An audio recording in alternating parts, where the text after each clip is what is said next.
représentante du Front de gauche qui vient nous remettre la réponse à la liste des questions que nous avons posées à tous les candidats.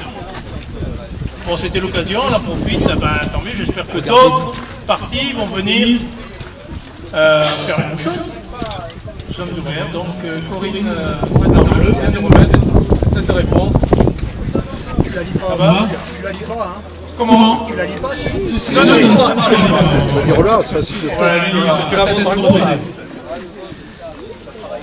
Bien, merci. Bonjour à toutes et à tous. Donc, j'ai effectivement l'honneur et le plaisir de profiter de cette occasion pour remettre très officiellement la réponse de Jean-Luc Mélenchon en tant que candidat du Front de gauche aux questions posées par le collectif non au gaz de schiste d'Ardèche. Donc, pour tous les curieux et toutes les personnes qui sont ici, je pense, seront intéressées de prendre connaissance de ces réponses. Ne vous inquiétez pas, il est prévu qu'elles soient mises à disposition de tout le monde. Et donc pour cette remise, j'ai donc un exemplaire plus visible. Je ne vais pas vous lire en entier, simplement vous dire que voilà, dans la réponse de Jean-Luc Mélenchon et du Front de gauche, vous ne trouverez pas, ça marche pas vite en fait. Ouais, parce qu'ils sont devant. C'est parce que... Alors, Voilà. on reprend.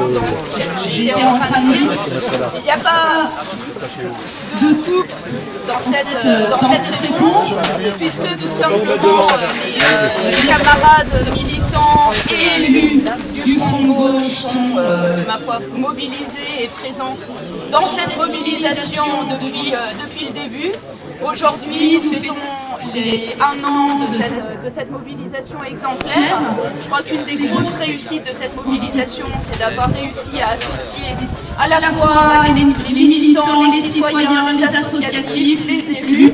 Je suis d'autant mieux placée pour le savoir que je suis moi-même conseillère régionale Rhône-Alpes et qu'on a beaucoup travaillé main dans la main avec les collectifs, et je crois que cette mobilisation est aussi exemplaire à ce titre.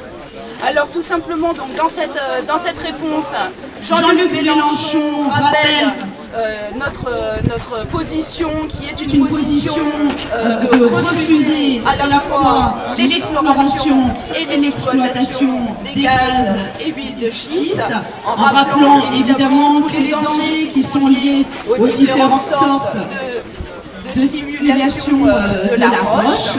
Et nous sommes bien placés ici pour savoir que la mobilisation continue malgré la loi du 13 juillet sur la fracturation hydraulique.